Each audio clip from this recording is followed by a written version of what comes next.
Hi! నేను మీ రమేష్. ఇవాళ మనము ఇలాంటి డేటా గనక ప్రొజెక్ట్ చేస్తున్నట్టయితే ఎక్కడైనా వాల్యూ దగ్గర కర్సర్ ఇచ్చామనుకోండి.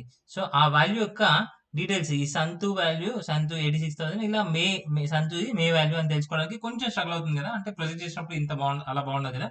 సో, అలా కాకుండా ఇక్కడ కర్సర్ ఇవ్వగానే ఈ రో అండ్ కాలమ్ హైలైట్ అయిందనుకోండి. అప్పుడు మనకి ఈజీగా ప్రొజెక్ట్ చేయొచ్చు కదా!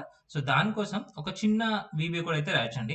సో, ఇప్పుడు మనం ఈ వర్క్‌షీట్‌లో వర్క్ చేస్తున్నాం కాబట్టి ప్రొజెక్ట్ చేస్తున్నాం కాబట్టి ఈ వర్క్ షీట్ పైన రైట్ క్లిక్ ఇవ్వండి. షీట్ ఉంది కదా! షీట్ పైన రైట్ క్లిక్ ఇవ్వండి. వ్యూ కోడ్ అని క్లిక్ చేయండి.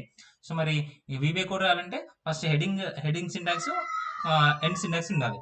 సో, హెడింగ్ సింటాక్స్ వచ్చేసి మరి ఇది వర్క్ షీట్ సెలక్షన్ చేంజ్ అనే కోడ్ కాబట్టి సో, ప్రైవేట్ అంటే వర్క్ షీట్ సెలక్షన్ సంబంధించింది కాబట్టి ప్రైవేట్ సబ్ స్పేస్ ఇచ్చేసి work sheet selection change work sheet underscore selection change ఓకేనా?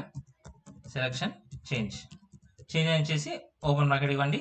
By VAL by value space ఇచ్చేసి బై వాల్యూ అని రాసేసి టార్గెట్ యాజ్ రేంజ్ ఓకేనా? ఇలా వచ్చేసి క్లోజ్ చేయండి. క్లోజ్ చేసి ఎంటర్ కొట్టగానే అది హెడ్డింగ్ వచ్చింది, ఫోటో వచ్చేసింది.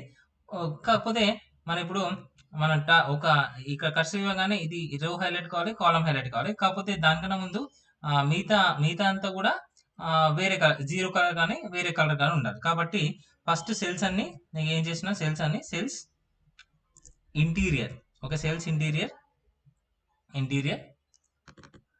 Equal to interior dot colour index equal to some నేను ఒక 3 ఇస్తున్నాను ఓకేనా?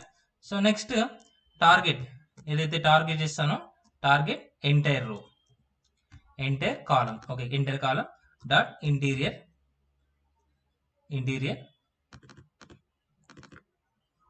Dot colour index equal to some 33 ఓకేనా? 33 ఇస్తున్నాను. ఆ నెంబర్స్ అంటే 0 to 56 అని అంటే ఏదైనా నెంబర్ ఇస్తే దానికి సంబంధించిన కలర్ వస్తుంది అనమాట.